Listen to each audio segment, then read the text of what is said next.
most powerful. Honorable judges, respected teachers, and the all dear students. Good afternoon to you all. My name is Mohammad Salaria and I am from class 7 Milton. Today, I stand before you to speak on a topic that is not just about cooking, but is deeply meaningful. Ask not what your country can do for you. Ask what you can do for your country. These were previously spoken by 35th President of the United States, John F. Kennedy. Mr. President, but the question is just as important for us today, especially for us as a young citizens of Pakistan. We often hear people say, what has my country done for me or what the government can do for me? And while it is natural to expect our country to provide us with certain things, but we must also reflect on our role as citizens in making our country a better place. This statement encourages us to think not about our own rights, but our responsibilities and duties towards the nation that we are part of. Dear Bluegill, we are all a part of Pakistan, a country that has grown up to many great sacrifices and struggles.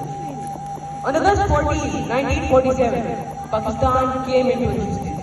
It was the vision of leaders like Qaeda Muhammad Ali Jinnah, Allama Iqbal, and many others who worked tirelessly to create a homeland for Muslims. Their vision was clear that they wanted a nation where every individual can live with dignity, equality, and freedom. Let me take the example of the great leader, Qaeda Muhammad Ali Jinnah. He did ask, what has my country done for me?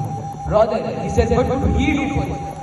And he dedicated his entire life for that cause. Even when he was sick and weakened by illness, he didn't stop working for the betterment of Pakistan. His sacrifice, commitment, and service to the nation continue to inspire us to visit it.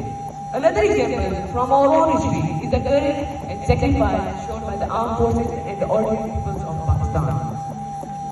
During the difficult times such as the wars of 1965 and 1971, the entire nation came together to protect its border, and countless soldiers gave their lives for the country's safety and honor. But serving our country doesn't only mean to be fighting in wars or being involved in politics. It means doing the best in whatever field we are. No matter how small or big or contribution based.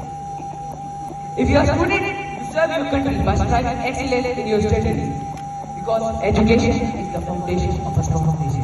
If you are a teacher, you serve your country by imparting knowledge and shaping the futures of the young minds. If you are a doctor, you serve your country by giving you a healthy life and fulfilling lives. Each and every profession is important, and each one of us has a role to play for the betterment of Pakistan.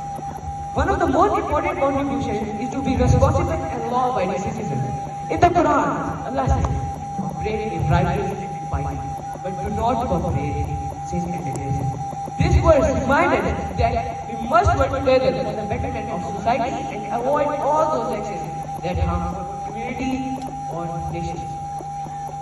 Let me end with another famous quote by John F. Kennedy. Ask not what your country can do for you. Ask what you can do. This should be a reminder for all of us that we are not the beneficiaries of this country. We are its builders. And it is up to us that we create the future we want to see. See, in the conclusion, as citizens of Pakistan, must think not about our own rights, but what our country can give us. The progress of our nation depends on the efforts of each one of us. Let us ask ourselves, what can I do